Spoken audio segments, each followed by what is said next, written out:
Got to use this mic. The guy's name that hiked with you up the mountain. Stan. Stan. Made the announcements. Stan. Hey, folks, if you could go ahead and take your seats, we're about to begin. Thank you very much. I'm going to use it as an illustration. Okay, thank you very much. We've got people who are former parents and people who are active parents and possibly people who will be parents one day. And this lesson is dedicated to parenting, and thank you for this opportunity. And really, Greg and Sean and I discussed the best way to do this weekend, and this is one of the things that came up. And I pitched it as an idea, and they really thought that it would be helpful. So thank you so much for being involved in this. So what's the point of parenting? Is it like this? You're there to protect your little ones. Whatever predator is nearby, your number one job is to protect them and shield them. We're all familiar with how bears are very playful. We have a lot of bears where I live in western North Carolina. I've had them in my backyard. We have them frequently around the church building. You step outside and people say, oh, there's a bear on the other side of the building, watch out. They're harmless. They really are. They are. Listen, you scorpion people.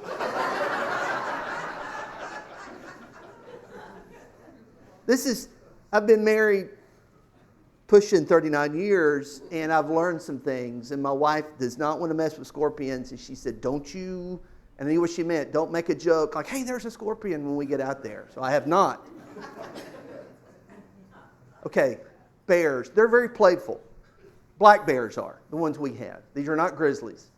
They're very playful, and they're known for playing with their cubs. This happens all the time at playgrounds. Matter of fact, my wife's schools, she's worked at 2 schools in North Carolina, they have what they call Code Black, which means there are bears on the school premises on the playground. The kids can't go out for recess. Okay? Bears love to play. Is that the number one job of parents, to play with your kids? And anybody's got chickens, you got to keep them cooped up, right, Jason? In a lot of situations. Maybe some you don't, but is the point of parenting to coop your kids up and feed them? Is that the point? Well, there's a place for cooping up kids. There's a place for playing with them, and there's a place for protecting them. But I would have you see that is not the primary job of parents. And what I want to talk to you about today is about the most important job, and the need for it is more than ever. That's why I call this the most important parenting issue today. And it is from something that the Bible tells us very plainly. The Bible really doesn't say a lot about parenting.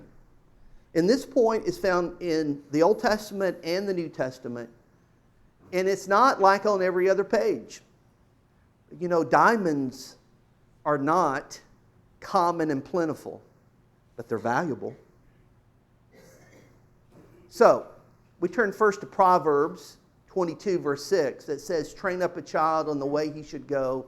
Even when he is old, he will not depart from it. Some of these passages can become familiar and they lose their impact. But there it is. Train up, so the child, after being trained up, will go. Parallel statement, in a way, is found in Ephesians 6, verse 4, that says, fathers, do not provoke your children to anger, but bring them up in the discipline and instruction from the Lord. The English Standard says discipline. And the idea of discipline there in the Greek has inherently built into it the idea of instruction. That's why the New King James says admonition, which is a verbal activity. New International says train. So, there are many good things that parents need to do. But the number one thing a parent needs to do is train a child to grow up to go the way they should go. Take a firefighter trainee. He's at the fire station.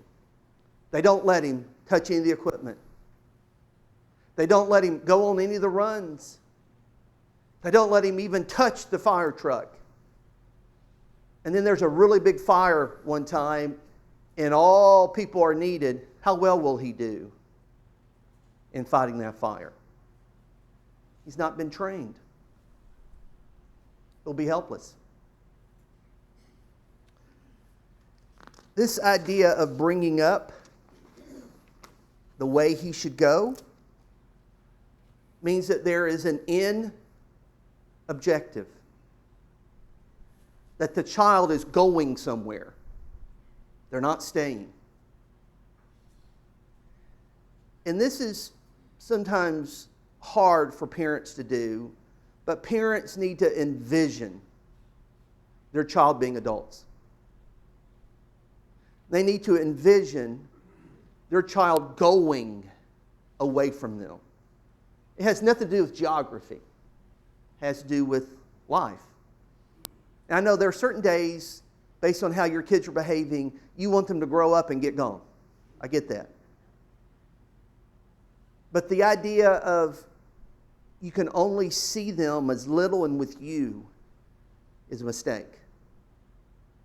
Because it's when you see them, one day they'll be an adult. One day they need to go their way.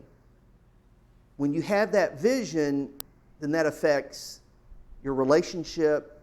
It will affect how you respond and your responsibility to them. You know that you got to get them ready for that, and you got to train them. You know, there are some other purposes that people have for parenting that miss the mark. One is having children to have children. It's like you see your neighbor down the street gets a red pickup, and then 2 doors down, that neighbor gets a red pickup, and then 3 doors down, that neighbor gets a red pickup, and you're like, I need a red pickup. That's not the reason to have kids. Oh, we've been married 5 years, and so-and-so's only been married 2 years, and they've got kids. We need to have kids. That's not why you have kids. Sometimes it's the experience, Rebecca. It's having the experience of having children. So Greg was telling me the story about he and Stan climbing the mountain behind Greg's house.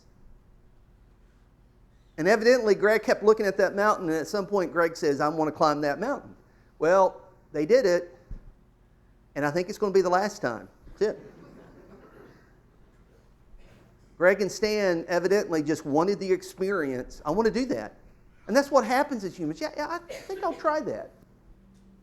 You know? I'm going to try that once. I'm going to at least give that a go one time. That's not why you have kids.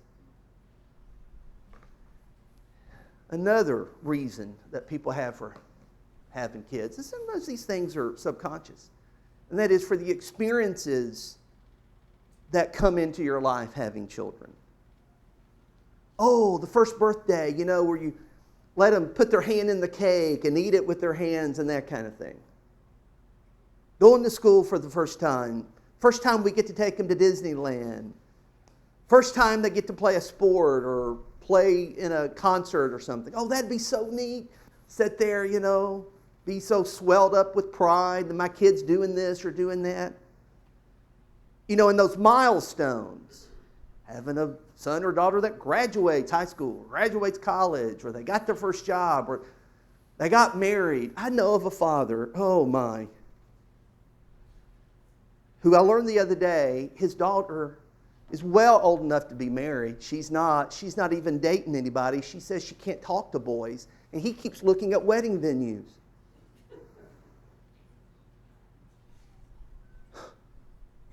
It's neat to give your daughter away at a wedding and experience all that. That's a wonderful thing to go through. Well, I want to have children so I can have grandchildren. I finally got one. It's great. She's wonderful. But that's not why you have children. Those are wonderful things. It's not the primary thing. There's much good in those. But here's the thing. You're not just having a child. You're having a human being. And they're not going to stay a child. So your job is to train them to be a human being. train up in the way they should go. And I want you to consider the problems with not seeing training as the main responsibility. And that is, first of all, if a parent does not actively train, then he or she will passively train. They're still going to learn. And they're going to learn from you. Whether you think it through what you're teaching them or not, they're still going to be trained. And if they're not getting training from you, they're going to get it from somebody. And so the point is, if there is not the right plan in place and the right purpose for their training, what kind of training will they get? And where will that end? It's not going to be good. Second of all, the frustration is frequent and intense because the pleasantries are interrupted with the hard job of training. It's not all birthday cakes, cute photos posted online, and those adorable giggles, as wonderful as they are. It's crying fits, dirty diapers, broken bones, broken hearts, and having to tell them over and over the same things, having to tell them over and over the same things, having to tell them over and over the same things. That's annoying to do. It's annoying to hear, isn't it? But you're having to tell them over and over the same things. That's work. What's the difference in a vacation and a job? Well, vacation, you expect things to be pleasant, comfortable. Job, if you have any sense at all, you know it's going to involve some sweat, some frustration, some effort, some setbacks, difficulties. That's work. Well, they call it work, as people say. If you see parenting as birthday parties and outings to the park and playing ball in the backyard, and that's all you see it, you're in for a reality shock. It's not a vacation. It's a job. It's hard work. It's worth every minute. But it's hard work. And that's why training by nature involves effort and planning and patience and persistence and hard work. If you don't have training as the main goal, then you're going to be shocked by how hard parenting is. And it's going to be really frustrating. And another problem with not seeing training as the primary responsibility is that you may end up controlling and smothering and overprotecting your child to the point that they're not learning anything. They're not being trained for life. Children are to obey their parents. Ephesians 6 and other passages teach. And you are the authority over them. In any kind of training, there has to be authority. But what's the purpose of that authority? Children are to obey parents so they can learn from the authority the right behavior. It's not merely, you should obey me because I'm the authority. You should obey me because I'm training you as the authority in the way you should go. It's not a battle of the wills. It's a matter of training. And that is why sometimes parents become abusive, because they're bigger and smarter, and they impose that, and it's a matter of my will being over your will. And some parents give in, and their 5-year-old dominates them because they don't want to do that battle of the wills, and they let them win it. That's not training. Children are to be protected from harmful things, but not to the point that their growth and development is stunted. You see, training involves mistakes. First time you did something that was hard, you made mistakes. Second time you did it, you made mistakes. The 50th time you did it, you made a lot less mistakes. Training results in spills and broken tools and jobs not done perfectly. Children or adolescents, teenagers, who don't operate machines because they could get hurt, who don't work on projects because they'll mess it up, or they're not allowed any responsibility because if there's some responsibility they have to carry, there's going to be too much pressure on them. Those children aren't being trained. Training involves mistakes and messes and a job that's a little inferior to what it could be. And training involves some expectation and pressure. Now, a 5-year-old shouldn't be expected to perfectly paint a wall. You don't expect that of a 5-year-old, so the expectations have to be reasonable. But there needs to be expectations so that they have objectives to attain and acquire to that place. That's training. No doubt, you made mistakes when you were trained to do something. You're going to make mistakes. It's part of the education, the training process. And also, if parents don't see training as the main role, then they're inclined to surrender that training to someone else.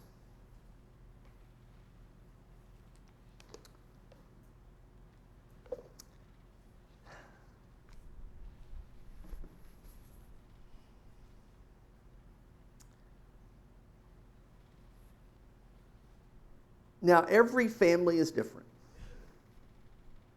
And economics change in societies. And economics vary from family to family. And families have to work out a lot of things on their own. But here is a foundational truth that you can't surrender. And that is, if you had the kids, you need to raise them. However you work that out, it doesn't mean you don't get help. But you've got to see that they are my responsibility. They're mainly my responsibility. This is where I want to inject some personal things. I'm going to inject some anecdotal things, and then I'm going to complement it with data from objective sources. So, I don't know what you've been told about me. I hope it's good. But I was a teacher for several years. And I want to share some things from that perspective. I entered a classroom in the late 1980s, taught for a while at a junior high. And then shortly after that, I left teaching to preach. I had been preaching already some. And then I preached full-time for many years. And then, because of various circumstances and needs, I went back to the classroom and taught again, and also was a preacher. And for most of the 2000s, I worked as a classroom history teacher in a high school, and I was also preaching. And then I moved somewhere, and I preached full-time again for a few years. And then again, out of practicality, I went back to the classroom and taught for most of the 2000 teens. And the last time I taught was early 2021. My wife has had a similar experience. She started teaching in the late 1980s. Our child came along, she didn't teach, and then the 2000s she taught for several years, and then again in the 20-teens. And the last time she's also worked as a school secretary and a teacher. She worked in a school as late as last summer. Our daughter is a teacher. She's not teaching now, but she taught several years. So I've had these anecdotes of what happens with young people spanning 4 decades in and out of the classroom. And I've worked in 3 different school systems. My wife has worked in 4 different school systems. And I want to give you some observations, what I saw and what I heard. And it involves 2 trends. And I think a lot of this is true for private schools too. And I don't know how many people, public school, private school, homeschooling, that's a personal choice. But I'm just going to share with you some observations on this. One trend is this: parents have expected, and society has allowed and encouraged schools to take a larger and larger role in raising children. Not teaching, but raising children. Feeding them, clothing them, training them regarding social interaction, training them in how to deal with their emotions. This became very apparent several years ago, and I know I'm getting a lot of head nods from people related to education, and keep going, okay? But several years ago, the term that came out and the training that came out called social and emotional learning.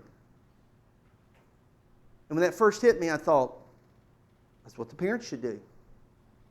How you interact with people and how you handle your emotions. I mean, I'm trying to teach them about the Mongols and the War of 1812. I don't have time for that.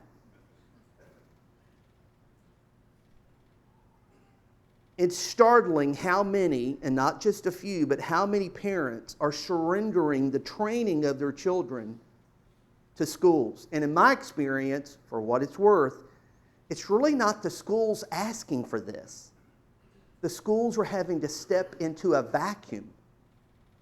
Hey, this kid's they're not hearing.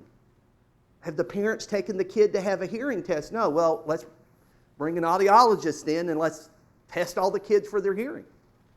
This kid's acting out, having a lot of behavior problems. What's the parent doing about it? Nothing. Well, what can we do about it? It's problems nobody's tackling. Schools end up by default tackling them. It's gotten to the point that if a child has a physical, emotional, educational, or psychological issue, the automatic expectation is, what's the school doing about it? And whether children are schooled in a private setting, a public setting, home, or whatever, parents are still the ones in charge of their raising. They are to be the chief trainers. And here's the other trend. There's something different about today's teens in general. Now, let me say this.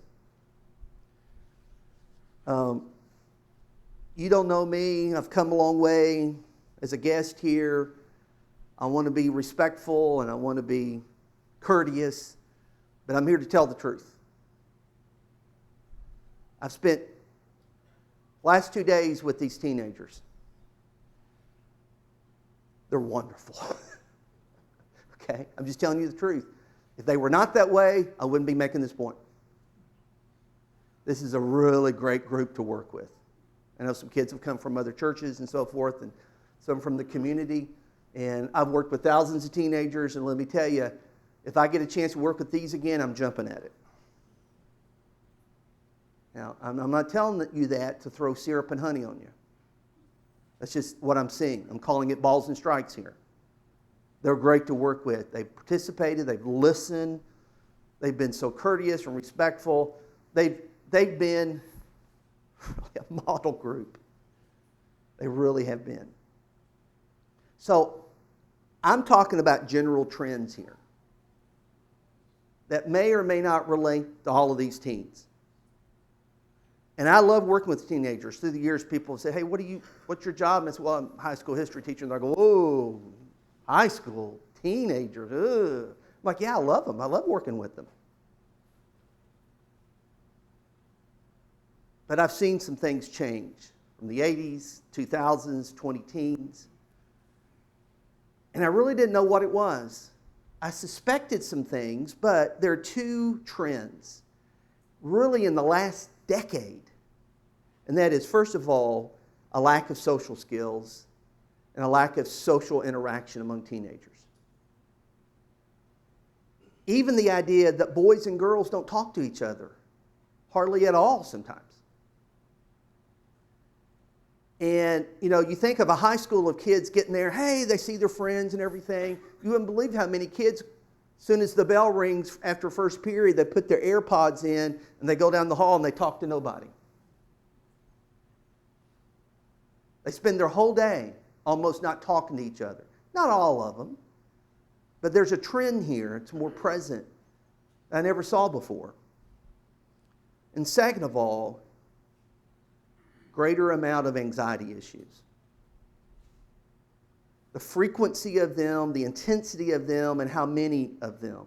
There have always been kids who struggle with social interaction. There have always been kids with anxiety. But the amount of that, the intensity of that, several years ago I was sitting at a department meeting and our administrator was talking to us and she was very experienced. And she said this, she said, "I've never seen so many kids this fragile." And it was so true. There's a little bit of this trickle down to earlier ages too. And I struggled for years, like, what's going on? And I sort of suspected it had something to do with the internet. And I would talk with my colleagues, and we were all seeing the same thing, especially those who had taught a while. And I sort of suspected some things. I just didn't know. And there have been several books and articles written about this. But it was finally, there's the two trends I was talking about. It was finally when I found a book. I saw him interviewed, and then I got the book. And I'm going to say that I'm not going to give a blanket recommendation of this book. I'll talk about the caveats in a moment. But there were things in this book that like ding, ding, ding. It's a book written by a social psychologist by the name of Jonathan Haidt, and the book is called Anxious Generation. It's about why Generation Z is an anxious generation. That's kids born in the mid to late 90s onward. His theory is that starting around 2010, it's not long ago, starting around 2010, because of increased broadband capacities, new cell phone technologies like smartphones and phones with cameras, and social media platforms, and think about that, all those things dropped around the same time. Broadband capabilities expanding, advanced smartphone technology, and social media platforms all exploded around 2010. That older children and young teens became absorbed into the virtual world and became exposed to so many negative and even harmful influences that rewired their emotional processes and adversely affected socialization. And he says this came on top of 3 decades of increasing overprotection of children because of fear of physical injuries. Hang on there. Remember what playgrounds were like when we were children? My school playground had gravel. If you fell off the monkey bars, you fell on gravel. Now you have these like rubber chips. You fall off, you bounce right back up. You know, you learn a lot from skinned knees and elbows.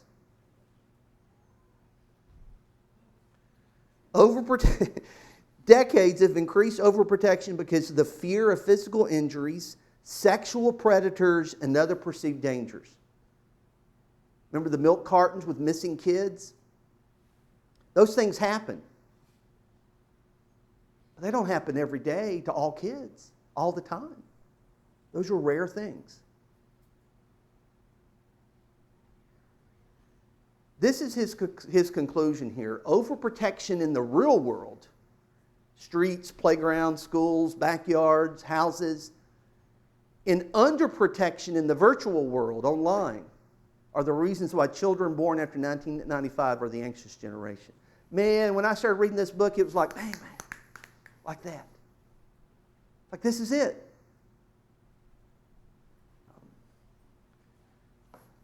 It just makes sense. Now I'm going to give 2 caveats. First of all, this is generalities. Every child doesn't fit this. Every teenager doesn't fit this. There are a lot of exceptions. Second of all, Haidt believes in human development through general evolution. Haidt's book is great in its data showing what's happened to young people. he makes some statements about human evolution in the book. It's interesting. He had no data for that. I'm serious. I love footnotes. And I live in footnotes. I love looking back at the book. And I kept flipping to the back of the book when he talked about this and that. And it was not scientific evidence. It was just what some theorists had written about human development. But man, when it came to attempted suicides, when it came to incidents of reported depression, when it came to percentages of kids who don't have driver's license and they're 16 and 17, when it came to percentages of kids who have a job when they're a teenager, his data was rock solid and deep. It's like you may have a group of doctors that believe in general evolution, but they make a conclusion that smoking cigarettes will give you cancer. They're right. Their data's right on that. They may have a philosophical belief that's not based on science and data, but they've made the right conclusion about cancer and cigarettes. That's what Haidt has done.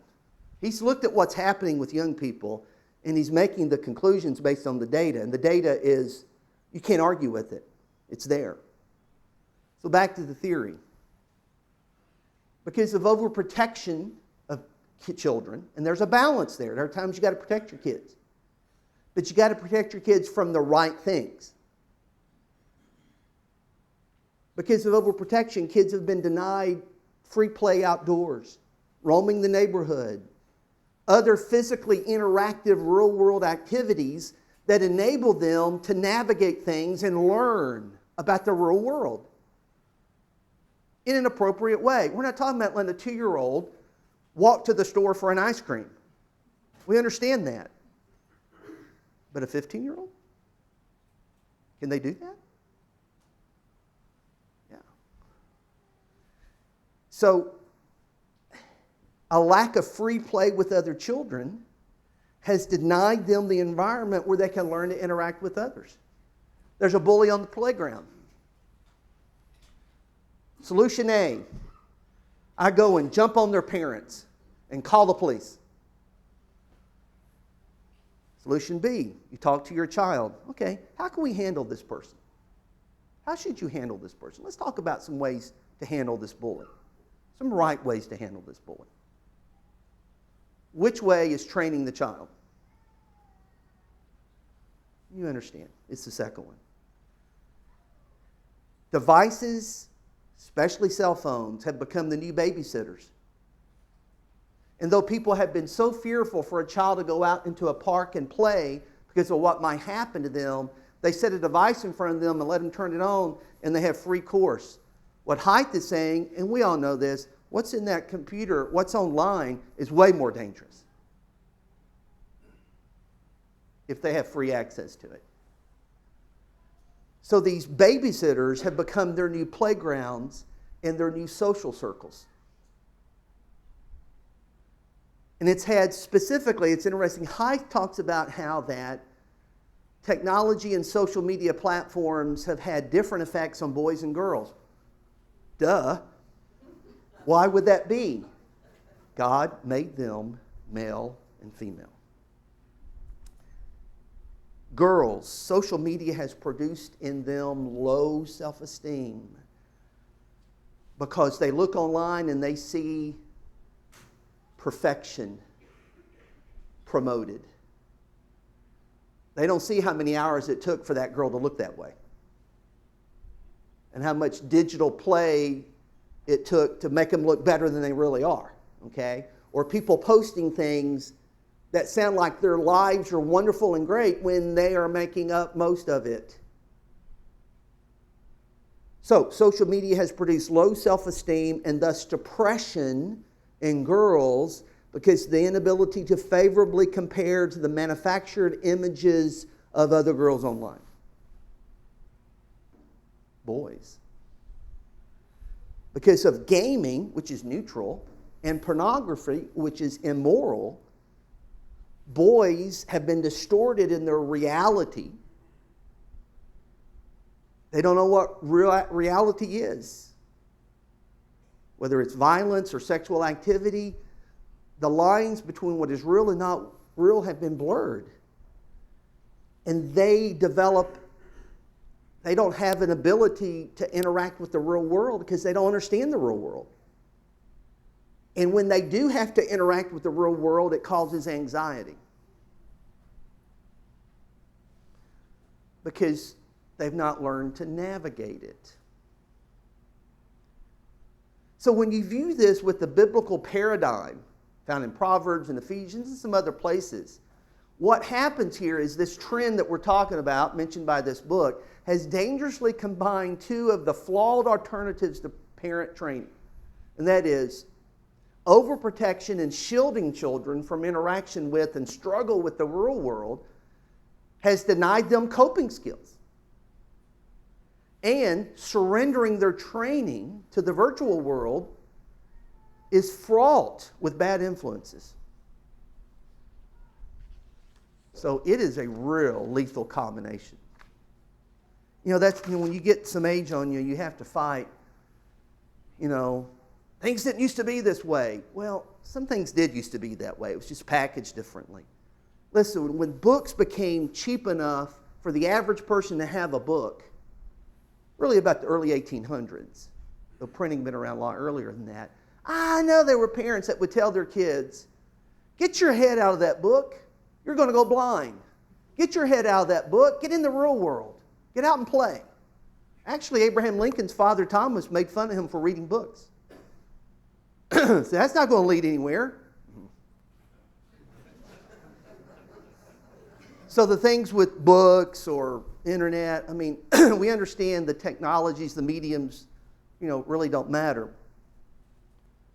But there are some things that do change. There are some fresh threats and trends. And more than ever, parents need to train and need to be cognizant of their responsibility to train. The most important parenting issue today is to be dedicated to leading and supervising and guiding their children in such a way that they train them for life and work to create an environment where they can fully develop as humans, physically, socially, emotionally, psychologically, and most of all, spiritually. That's the job. And that is to train them in that discipline and instruction, yes, of life, for life, but of the Lord. Like Deuteronomy 6 says. Do I have that passage up? I think I do. Yeah.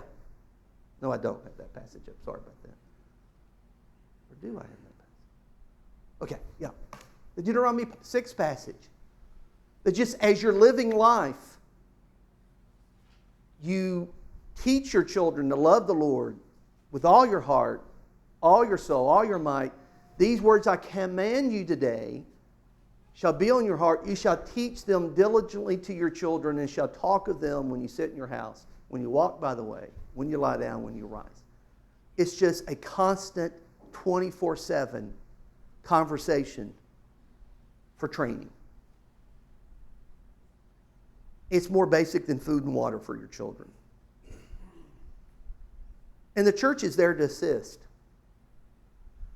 The church is not there to raise your children for you. The church is the village. The church is the people that provides other models, other training to complement what you are doing in your family to train your children in the way of the Lord. And the church is your greatest partner in that. So use that. I love cows. I know it's weird, but I do. I grew up with cows. Don't have any now, but I'm working toward that maybe one day. My HOA, I've got to talk to them. I do love cows. And this may break down here because do y'all know what grass is here? I'm sure I'm not the only Easterner that's come and said something like that. But no, you got a beautiful place. I love it. Visit here. It's wonderful. But cows should not eat clover. Okay, Jason's the cow man, so small amounts, it's not that big of a deal, but large amounts, it can make cows very sick, very unhealthy, and even can be fatal if they eat too much clover. So what do you do with cows? And there's clover in the pasture. Well, you got to eradicate the clover. Or you got to move the cows to another pasture. You can't train cows not to eat clover. You can't train cows where they look down and they're like, oh, let's not eat that. If it's green, they're going to eat it. Cows aren't children. You can't remove all the harmful things. There's a point where you need to get them away from any harmful thing. There are certain ages. But in the long run, overall, you can't remove all harmful things from children. You can't just move them to another place where there aren't harmful things. What you've got to do is train them to identify what's harmful to them. In every way, especially spiritual. You got to teach and lead them in such a way that when they happen upon clover, they pass. They know better. You know, let's just stick with the animal analogies, right? And you've probably known people like this, and I have too. They go to the pound, they're wanting a dog, and they see this dog, and the dog looks at them a certain way, and they adopt the dog from the pound, and a month later, they're bringing the dog back. The puppy. Because it's hard work to train a puppy. They just wanted a puppy. They didn't want to train. But to be a parent means you're a trainer. Yes, of children, but more than that, of human beings. So, lean on God, and may God help you to do that. Thank you.